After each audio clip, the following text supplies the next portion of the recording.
نحمده ونصلي ونسلم على رسوله الكريم أما بعد فأعوذ بالله من الشيطان الرجيم بسم الله الرحمن الرحيم قال الله تعالى في القرآن الحكيم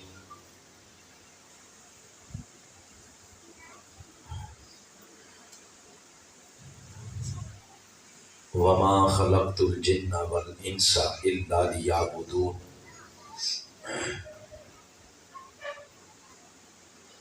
صدق الله مولانا العظيم اللهم صل على سيدنا ومولانا محمد وعلى آله وصحبه وبارك وسلم۔ تمام احباب درود پاک حضور علیہ السلام کی بارگاہ میں پیش کریں۔ الصلاۃ والسلام علیک یا رسول اللہ وعلی آلک واصحابک یا سیدی یا رحمۃ للعالمین وخاتم النبیین وشفیع المذنبین وجد الحسن والحسین والحمد للہ رب العالمین۔ الحمدللہ آج توفیق الہی سے ماہانہ درس عرفان القرآن کی نشست ہم سب کو نصیب ہوئی ہے، خالصتاً اللہ کی رضا کے لیے، علمی، روحانی اور ادبی بنیادوں پر اس طرح کی نشستیں پورے پاکستان میں 300 سے زائد مقامات پر تقریباً ہر روز ہی کسی نہ کسی شہر میں یہ منعقد ہو رہی ہیں۔ عرصہ دراز سے جیلم کی سرزمین پر منہاج القرآن کے پلیٹ فارم سے قرآن حکیم کا نور تقسیم کرنے کے لیے عرصہ دراز سے یہ نشست جاری ہے۔ جن جن احباب کی توانائیاں درس عرفان قرآن کے لیے صرف ہوتی ہیں، اللہ کریم ان کی توانائیوں کو قبول فرمائے، اپنی بارگاہ کی سے برکتیں عطا فرمائے۔ آج کا جو موضوع ہے جس پر گفتگو کرنی ہے، دلچسپ موضوع ہے آج کا۔ عنوان گفتگو ہے جنات، جادو اور نظر کی حقیقت۔ میں چاہوں گا کہ تھوڑے سے وقت میں اس موضوع کے ساتھ انصاف کیا جائے اور قرآن و حدیث کی روشنی میں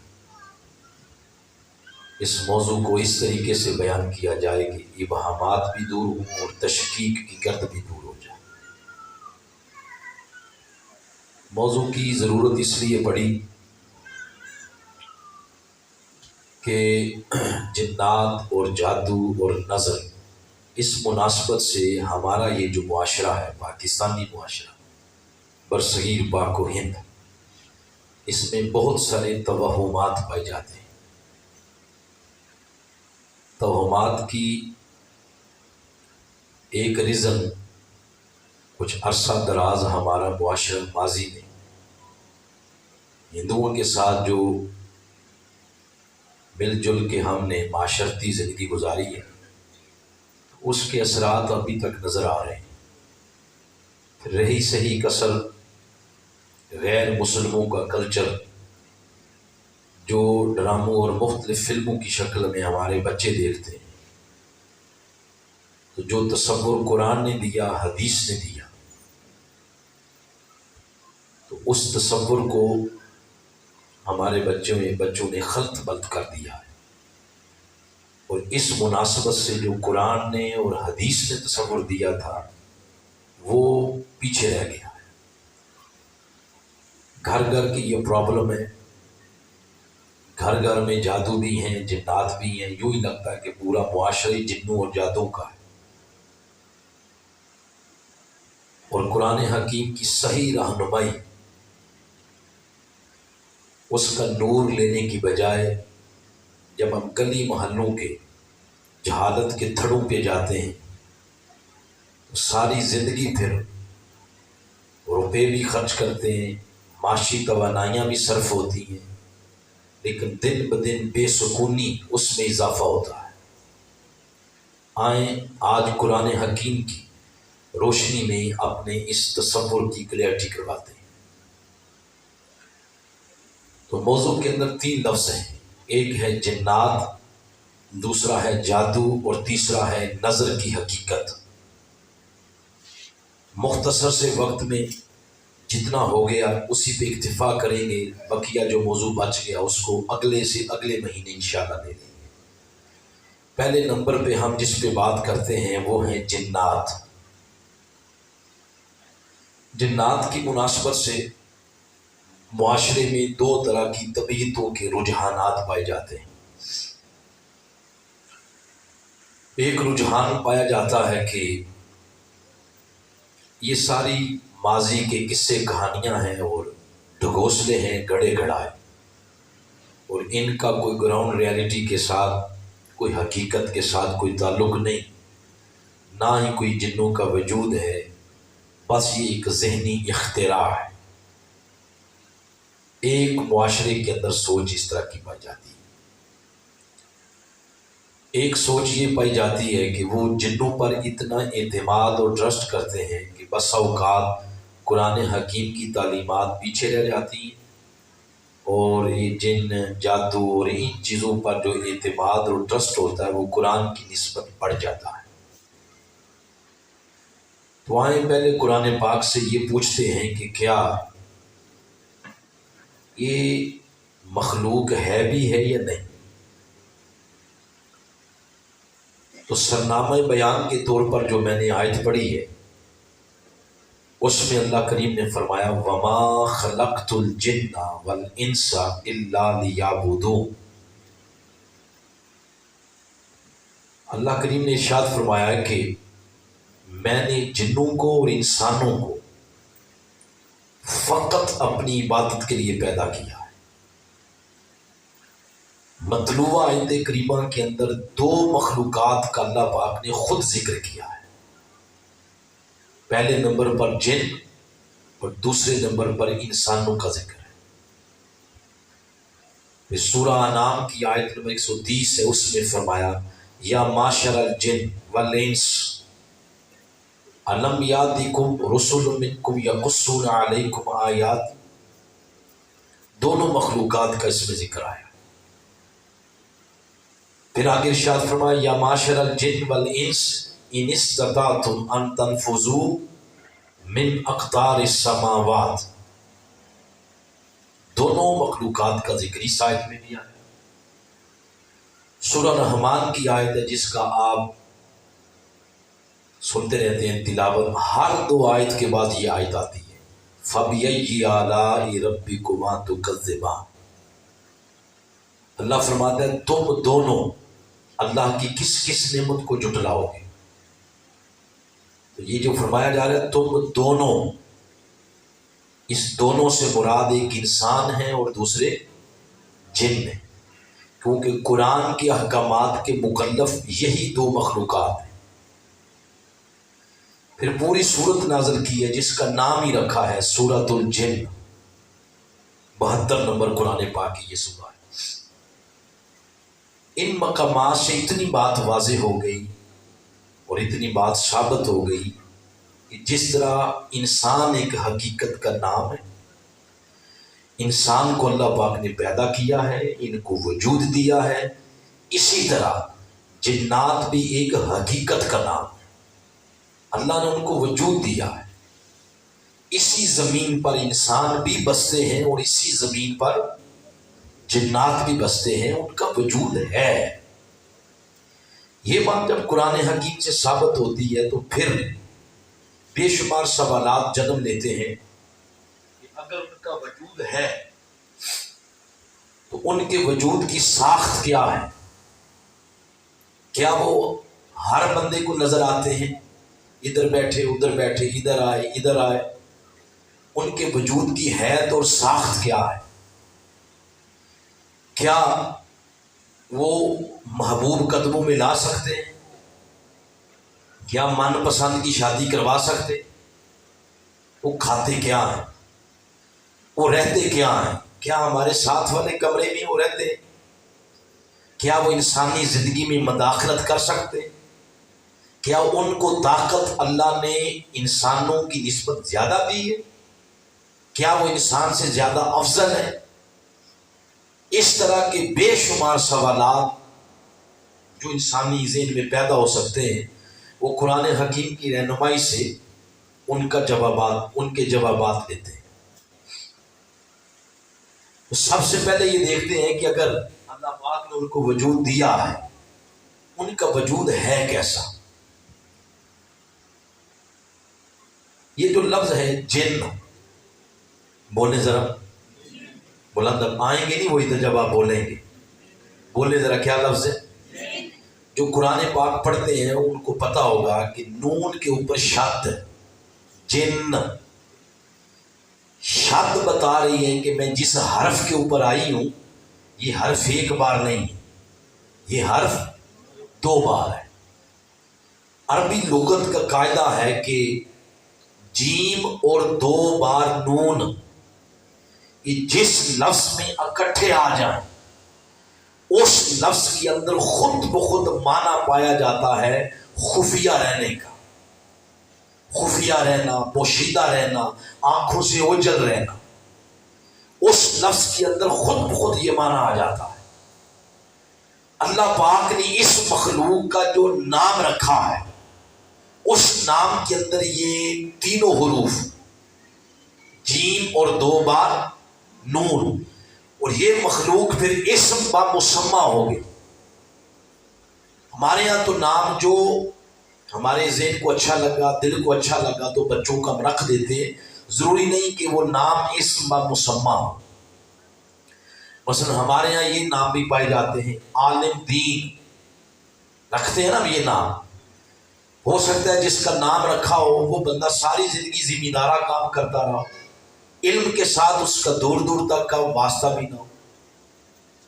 تو نام اور شخصیت میں پھر تضاد، اگر جیسا نام ہے ویسی ہی شخصیت بن جائے اس کو کہتے ہیں اسم با مسمہ۔ اللہ کریم نے ہمارا جو نام رکھا ہے، ہمارا ہے انسان، تو انسان نسیان سے نکلا ہے۔ نسیان کہتے ہیں بھولنا، بھولنے والا، تو ہم بھولتے رہتے ہیں، تو اسم با مسمہ ہے۔ انسان ان سے بھی نکلا ہے، انس کا معنی محبت کرنا، یہ محبت بھی کرتا ہے انسان۔ محبت کرنے پہ آ جائے تو اللہ کی محبت میں آ کر 72 تن کربلا کی تپتی ریت پر اس کی محبت میں آ کے قربان بھی کر دیتا، یعنی یہ اسم با مسمہ ہے۔ اسی طرح جن اسم با مسمہ ہے۔ جیم اور دو بار نون جس لفظ کے اندر آئے گا خود بخود اس میں معنی پایا جائے گا کہ یہ وہ مخلوق ہے جو آنکھوں کو نظر نہیں آتی۔ مثلا قرآن پاک میں ہی ایک لفظ استعمال ہوا ہے جنین، بولے کیا لفظ ہے؟ لفظ کے اندر جیم بھی آ گیا اور دو بار نون بھی آ گیا۔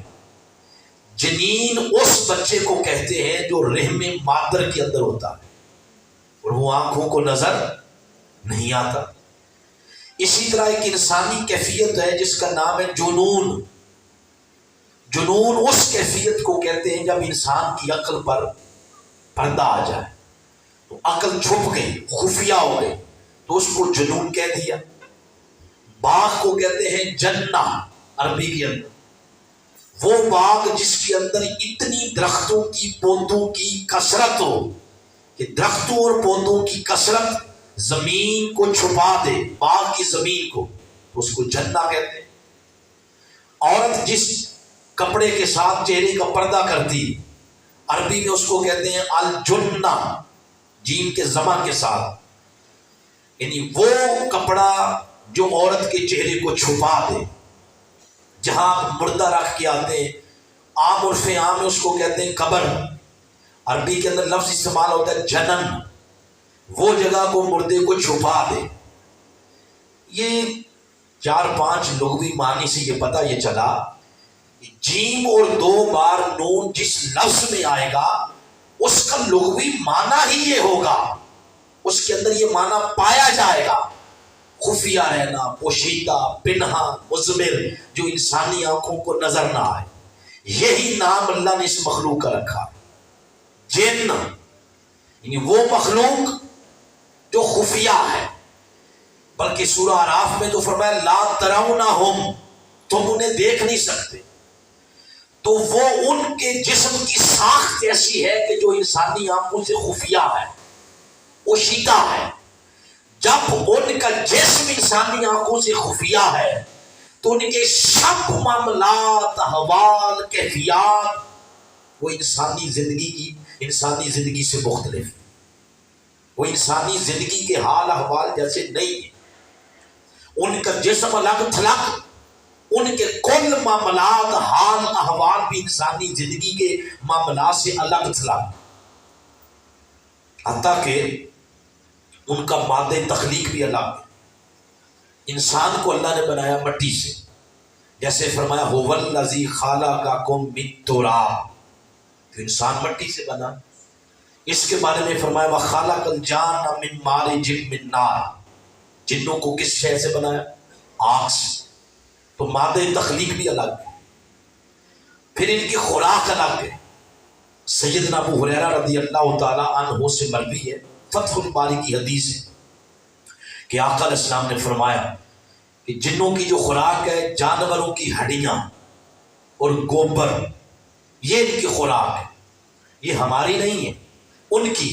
تو خوراک بھی الگ ہے۔ جنوں میں مسلمان بھی ہوتے ہیں، غیر مسلم بھی ہوتے ہیں، جیسے سورۃ الجن میں خود فرمایا وَأَنَّا مِنَّا الْمُسْلِمُونَ وَمِنَّا الْقَاسِطُونَ، ان میں کچھ مسلم بھی ہیں، کچھ باغی کافر بھی۔ تو جو مسلم ہیں وہ حلال جانوروں کی ہڈیاں کھاتے، غیر مسلم ہیں وہ سب کی کھاتے رہتے ہیں، گوبر بھی کھاتے، تو خوراک بھی الگ ہے۔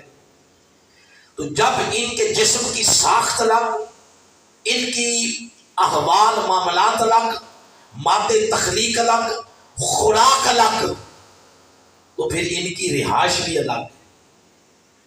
ایسا نہیں ہے کہ جہاں ہم رہتے ہیں وہ ادھر ہی آ کے رہتے ہیں، ان کی رہائشیں بھی الگ ہیں۔ اس پر 2 حدیثیں سناتا ہوں آپ کو۔ ایک یہی حدیث جو ابھی میں نے سنائی سیدنا ابو ہریرہ سے جو مروی ہے، وہ فرماتے ہیں رات کے اندھیرے میں ایک روز ہم نے دیکھا کہ غار حرا والی سائڈ سے حضور علیہ السلام تشریف لا رہے ہیں اور آپ تنہا تھے۔ کسی نے پوچھا حضور علیہ السلام سے کہ حضور آپ کہاں سے تشریف لا رہے ہیں؟ فرمایا میں جنوں کو تبلیغ کرنے کے لیے گیا ہوا تھا، یعنی وہ خود نہیں آئے، آپ علیہ السلام کے۔ دوسرے روز آپ نے کچھ لوگوں کو ساتھ لیا اور جا کے جگہ دکھائیں، فرمایا یہاں وہ بیٹھے تھے، یعنی انسانی آبادی سے باہر جا کے حضور علیہ السلام نے ان کو تبلیغ کی۔ پھر وہ جو وادی جن والی بات ہے جہاں آقا علیہ السلام نماز پڑھا رہے تھے اور آپ کی زبان مقدس سے قرآن پاک کی یاد تلاوت ہو رہی، ایک زبان آقا کی، دوسرا کلام خدا کا، وہ آپ اندازہ لگائیں تاثیر کتنی ہوگی۔ یہاں کوئی اچھا قاری پڑھ دے تو سننے والے مچل جاتے ہیں، اور جب خود صاحب قرآن اس کی تلاوت کر رہے ہو تو تاثیر کا عالم کیا ہوگا۔ جنات نے سنا، وہ بیٹھ گئے، نماز کے بعد انہوں نے زانوں نے تلمس طے کیا، مسلمان ہو گئے، دین لیا، تبلیغ لی، اصلاح کروائی اور چلے گئے۔ ایسا نہیں ہوا کہ مدینہ پاک میں آ گئے اور وہاں انہیں مکان بنا لی۔ یہ 2 حدیثوں سے یہ پتہ چلا ان کی رہائش بھی انسانی رہائشوں سے الگ ہے۔ یہ موضوع جب ہم تیار کر رہے تھے، حضور شیخ الاسلام سے ہم نے رہنمائی لی۔ حضور شیخ الاسلام ڈاکٹر محمد طاہر القادری مدہ ذل العالی، تو آپ نے ہمیں یہ فرمایا کہ بیٹا جا رہے ہیں فیلڈ میں، آپ جا کے لوگوں کو سنائیں گے تو لوگوں کے اندر ذہنوں میں بڑے توہمات اس مناسبت سے پائے جاتے ہیں۔ اب یہ جملہ ان کا ہے، آپ نے فرمایا یہ لوگوں کو جا کے بتائیں کہ جنات کا انسانی آبادی کے ساتھ تعلق ہی نہیں، یہ ان کا جملہ ہے۔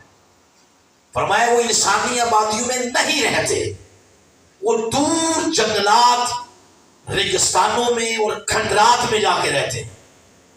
اور ایک اور جملہ بولا، فرمایا آپ یہ بھی جا کے بتائیں کہ لوگ ڈرتے ہیں جنوں سے، تو لوگوں کو بتائیں جتنا انسان جن سے ڈرتا ہے اس سے 10 گنا زیادہ جن انسان سے ڈرتا ہے۔ تو انسانوں کی انسانی آبادیوں کے ساتھ ان کا تعلق ہی نہیں ہے۔ پھر ایک جملہ اور بولا، آپ نے فرمایا جو بندہ پھر بھی مطمئن نہ ہو، مجمع میں اٹھ کے آپ کو کہہ دیتا ہے کہ ہمارے گھر کے اوپر رات 2-2:30 بجے چلنے کی آواز آتی، مجمع میں کوئی کہہ دیتا ہے کہ ہمارے ساتھ والا کمرہ ہے تو وہاں سے رات کو آواز آتی ہے، تو انہیں یہ کہہ دیں کہ وہ گھر ہمیں دے دیں، جن بھی نکال لیں گے اس میں رہ بھی لیں گے۔ وہ یہاں بات کرنے کا مقصد یہ ہے، سمجھانا ہے اصل میں کہ انسانی آبادی کے ساتھ جنات کا کوئی تعلق نہیں۔ تو جتنا ہم ان سے ڈرتے ہیں کئی گنا زیادہ وہ ہم سے ڈرتے ہیں۔ آپ پوچھیں ہم سے کیوں ڈرتے ہیں؟ میں آپ کو ایک سمپل سادی مثال دیتا ہوں۔ الیکشن ہوتے ہیں نا، جب الیکشن کوئی کینڈیڈیٹ ہوتا ہے، وہ الیکشن کوئی بھی کسی بھی پارٹی سے اس کا تعلق ہو، تو پہلے تو وہ آپ کے ساتھ ہی اٹھتا بیٹھتا ہے، آپ اوئے توئے کر کے بھی اس کو بلا لیتے ہیں، لیکن جب ایم پی اے بن جائے، ایم ایل اے بن جائے، کوئی وفاقی وزیر بن جائے تو پھر اوئے توئے نہیں کرتے اس کو۔ آپ کو پتا ہے ابھی یہ طاقتور ہے، آپ اس کو رسپیکٹ دیں گے، تھوڑا تھوڑا لوگ اس سے خائف بھی رہتے ہیں۔ پہلے اگر اس کے ساتھ کچھ معاملات تھے بھی تو کہتے ہیں ابھی تو اس کے پاس اقتدار آ گیا، منصب آ گیا، لہذا لوگ خائف رہتے۔ جنات انسانوں سے ڈرتے اس لیے، وہ انسانوں سے خائف اس لیے رہتے ہیں کہ اللہ پاک نے طاقتور جن کو نہیں بنایا، اللہ پاک نے انسان کو جن سے کئی گنا زیادہ طاقتور بنایا، طاقتور بھی ہے، افضل بھی ہے۔ آپ کبھی قرآن حکیم کی سورہ بقرہ پڑھیں، اس کی آیت نمبر 29 میں فرمایا وَإِذْ قَالَ رَبُّكَ لِلْمَلَائِكَةِ، ملائکہ سے اللہ پاک نے ایک دن فرمایا کہ میں زمین پہ اپنا نائب بنانے لگا، اپنی خلافت اور نیابت کا تاج کسی کے سر پہ رکھنا۔ تو جب اس نے نیابت اور خلافت کا تاج مخلوقات میں سے کسی کے سر پہ رکھا، وہ نیابت الہی اور خلافت الہی جنوں کو نہیں ملی، نیابت الہی کا تاج اللہ پاک نے حضرت انسان کے سر پہ رکھا۔ تو بتائیں افضل اور طاقتور جن ہوا یا انسان ہوا؟ بولے انسان۔ پھر فرمایا فرشتوں سے اسجدوا لآدم، آدم کو سجدہ کرو، آدم مسجود ملائک ہے۔ پھر سورۃ التین میں فرمایا والتین والزیتون وطور سینین وہذا البلد الامین، 4 قسمیں کھائی اللہ نے، 4 قسمیں کھا کے آگے ایک مخلوق کی تخلیق کا پروسیس بیان کیا۔ وہ تخلیق اللہ پاک نے 4 قسموں کے ذریعے جنوں کی بیان نہیں کی، اللہ پاک نے انسانوں کی بیان کی۔ پھر حدیث قدسی میں اللہ نے فرمایا الانسان سری، انسان میرا راز ہے، وَأَنَا سِرُّهُ، اور میں انسان کا راز ہوں۔ گویا ان آیات سے یہ پتہ چلا ہر معاملے کے اندر اللہ پاک نے طاقتور جن کو نہیں بنایا، اللہ نے طاقتور انسان کو بنایا۔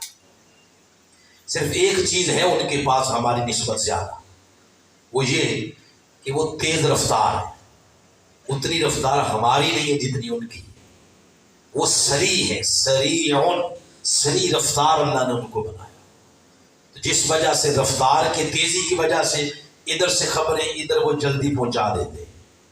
ہم نے اس میں بھی یہ سمجھنا شروع کر دیا کہ وہ بڑا علم غیب جانتے ہیں، ہاتھ دکھائیں، بتا دیں کہ شادی کہاں ہونی ہے، آپ کا کل کیا ہونا ہے، فیوچر کیا ہونا ہے۔ تو ہم نے اس سے بھی یہ معنی نکال لیا، حالانکہ ایسا نہیں تھا۔ ان کی تو رفتار تیز ہے جس وجہ سے وہ ایک جگہ کی خبریں دوسری جگہ جلدی پہنچا دیتے۔ مثلا اگر اس وقت کسی بندے کو جینم سٹی میں شاندار چوک بھیجنا چاہیں کہ جائیں ذرا شاندار چوک کی خبر لے کے آئیں کہ اس وقت وہاں کیا ہو رہا، بندہ جائے گا کوئی 20-25 منٹ تو میرے خیال میں لگ ہی جائیں گے ادھر سے، جی اتنے لگ جائیں گے. تو جن جو ہے اس کے آگے 20-25 منٹ کچھ نہیں ہے، وہ لمحے میں جائے گا، لمحے میں آ جائے گا. تو اگر رفتار کی تیزی کی وجہ سے آپ کہیں کہ وہ بہت بڑا طاقتور ہے، افضل ہو گیا ہے، تو پھر آج اس سے بڑا جن تو کوئی بھی نہیں. یہ موبائل ہے جو آپ کا، جن کو امریکہ بھیجے کو 7-8 منٹ تو لگیں گے اس کو، یہ 7-8 منٹ نہیں لیتا، یہ لمحے کے اندر آپ کو وہاں پہنچا دے، یعنی آپ کی بات کروا دے.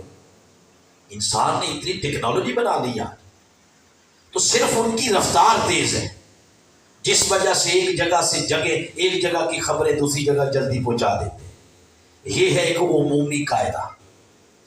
اور جب خصوصی قاعدہ قرآن حکیم سے ہم لیتے ہیں تو اس وقت پھر یہ نظر آتا ہے کہ بڑے بڑے جن، ان کی طاقت اور پرواز جہاں جا کے ختم ہوتی ہے، اللہ کے ولیوں کی پرواز وہاں سے شروع ہوتی ہے. قرآن پاک اس پہ شاہد ہے. 19واں پارہ 27 نمبر سورۃ النمل، اس کی آیت نمبر 37 38 39، پورا ایک چیپٹر اور پورا رکوع ہے اس میں. سلیمان علیہ السلام کہ جب ہدہد پرندے نے آ کے خبر دی کہ ملک سبا سے ملکہ بلقیس آ رہی ہے آپ کو ملنے کے لیے، تو آپ نے فرمایا ٹھیک ہے اس کا استقبال کرتے ہیں. تو اس ہدہد نے بتایا کہ حضور وہ جب اپنے تخت پہ بیٹھتی ہے تو بڑی خوشی محسوس کرتی. تو آپ نے فرمایا کہ اس کا تخت منگوا لیتے. اس نے کہا حضور کیسے منگوائیں گے، وہ تو گھر سے چل پڑی ہے، پہنچنے والی. تو فرمایا نہیں، مجلس میں بیٹھے ہوئے کسی کو کہتے ہیں اس کے آنے سے پہلے یہاں لے آتے ہیں. آپ نے مجلس میں بیٹھے ہوئے لوگوں میں سے کسی کو کہا، جن بھی بیٹھے تھے انسان بھی، فرمایا ایوکم، اینی ون، کون ہے تم میں سے ایسا جو جائے 900 میل کی مسافت سے اس کا تخت لے آئے. ایک جن کھڑا ہو گیا، قال عفریت من الجن، اس نے کہا، وہ کہتا ہے انا آتی کا بہی قبل ان تقوم من مقامک، حضور مجھے حکم دے میں لے آتا ہوں. فرمایا ٹائم بتاؤ کتنا لگاؤ گے، وہ تو پہنچنے والی. آپ نے تو اس مناسبت سے پوچھا کہ ٹائم بتاؤ کتنا لگاؤ گے. اس نے کہا ابھی آپ کی یہ نشست ختم نہیں ہوئی ہوگی، 900 میل کی مسافت سے میں جا کے تخت لے آؤں. تو ساتھ اگلی بات وہ خود ہی کر بیٹھا، آپ نے پوچھی نہیں ہے. وہ کہتا ہے وَإِنِّي عَلَيْهِ لَقَوِيٌّ، میرے اندر بڑی طاقت ہے، میں بڑا طاقتور ہوں. یہ بات پھر اللہ کے نبی کو پسند نہ آئی کہ ہم نے تو اس سے یہ پوچھا ہی نہیں، یہ اپنے منہ میاں مٹھو بن رہا ہے. ہمارے ہاں بھی آمل بابے اپنے منہ میاں ہی مٹھو بنتے ہیں. کیبل کے اوپر اشتہار چلوائیں گے، جن کا زیادہ ہاتھ پڑتا ہے تو وہ بڑے چینل پہ بھی لگوا دیں گے. فلاں جگہ پروفیسر بنگالی بیٹھا ہے، فلاں جگہ آمل بابا بیٹھا ہے، محبوب قدموں میں آتا ہے، من کی پسند کی شادی ہے، ایک دم کروائیں امریکہ کا ویزا نکل آئے گا، آپ کے گھروں میں سے پرانے کا پرانا جادو نکل جائے گا، نوکری میں پروموشن ہو جائے گی. اس طرح کے خود دعوے کرتے ہیں. یہ جو خود ساختہ دعوے ہیں، قرآن ان کو کیسے دیکھتا ذرا یہ سنیں. جب اس نے کہا کہ میرے اندر بڑی طاقت ہے تو سلیمان علیہ السلام نے اس کو جھڑک دیا اور جھڑک کے بٹھا دیا. فرمایا نیچے بیٹھو. بیٹھ گئے. اب وہ دیکھنے لگا کہ انہوں نے مجھے بٹھایا کیوں ہے. آپ نے جب یہ فرمایا مجھے اس سے پہلے چاہیے تیری طاقت کا تو ذرا پتہ چلے.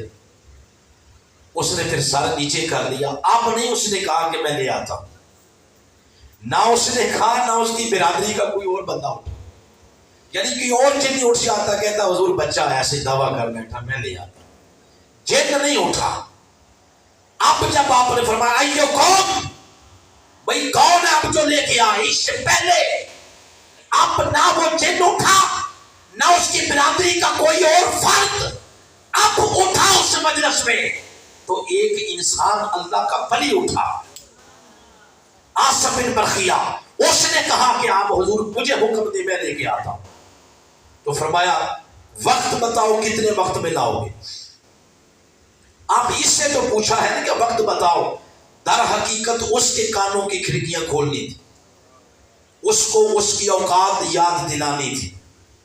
اور یہ سارا واقعہ اٹھا کے قرآن کا حصہ اس لیے بنایا کہ ہمارے کانوں کی کھڑکیاں کھولنی تھی کہ ہر وقت یہ جنوں کے چکروں میں نہ پڑا رہا کر. قرآن کا حصہ اس لیے بنا دیا. جب اس سے پوچھا تو اس نے کہا قبل ان یرتد الیک طرفک، حضور آپ اپنی آنکھ جھپکیں، بس آپ کی آنکھوں کی دونوں پلکیں یہ آپس میں مل کے واپس اپنی جگہ ابھی نہیں گئی ہوں گی. 900 میل کی مسافت سے میں جا کر تخت لا کے آپ کے قدموں میں رکھ دوں. اب یہ وہ واقعہ نہیں جو ابھی ہونا ہے، وہ واقعہ ہے جس کی قرآن تصدیق کر رہا کہ یہ ہو چکا ہے. وہ تخت لے آیا 900 میل کی مسافت سے، لیکن اس نے یہ نہیں کہا کہ میرے اندر بڑی طاقت ہے. اس نے کہا ھذا من فضل ربی، یہ سارا میرے مولا کا فضل ہے، یہ سارا میرے رب کا. اب وہ جو شعبدہ باز ہے اس نے کہا کہ میرے اندر بڑی طاقت ہے. جگہ جگہ آپ کو ایسی جہالت نظر آئے گی اور جہالت کے پروموٹر بھی نظر آئیں گے. اس کے اندر بڑی طاقت، میرے اندر بڑی طاقت، میں یہ کرتا ہوں. یہ شعبدہ باز ہے، لیکن جو کر سکتے ہیں وہ اس عمل کو اپنی طرف منسوب نہیں کرتے، وہ اپنے کل عمل کو اپنے مولا کی طرف منسوب کرتے. اس چینل کو کہتے ہیں اولیاء کرام. بولے کیا کہتے ہیں؟ اولیاء کرام. وہ کبھی یہ نہیں کہیں گے کہ میرے دم کے ساتھ یہ ہوا، میں نے جن نکالا، میں نے محبوب قدموں میں لایا. وہ کبھی یہ نہیں کہیں گے کہ اللہ نے یہ کیا ہے، اللہ کا فضل ہوا، اللہ کی رحمت ہوئی. یہ لفظ کبھی بھی نہیں وہ بولے، وہ اپنے آپ کو پیش کریں.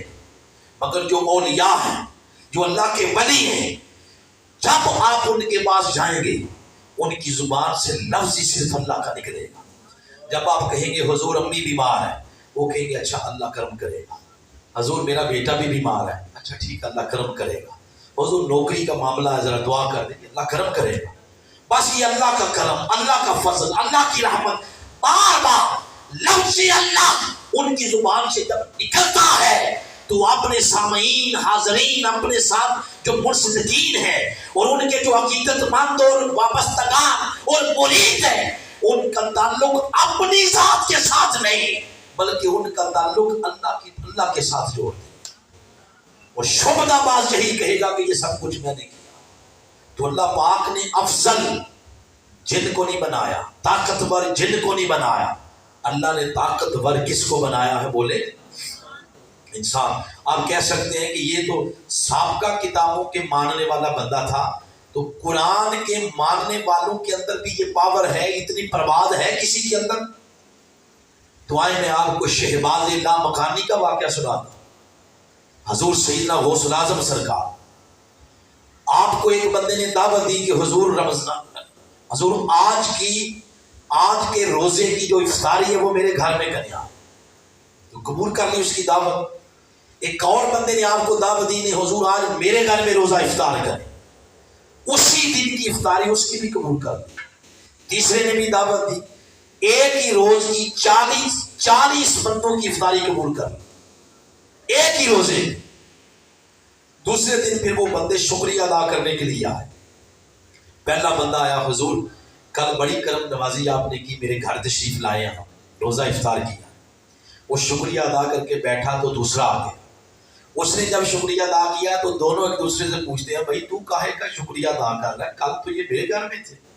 ابھی ان دونوں کا کوئی فیصلہ نہیں ہوا تھا تو تیسرا بھی آ گیا شکریہ ادا کرنے کے لیے. 40 لوگ آ گئے اور ہر بندہ گشت بدلتا تھا کہ یہ ہوا کیا. ان 40 بندوں کے بعد پھر حضور غوث پاک کے اپنے بیٹے کھڑے ہوئے.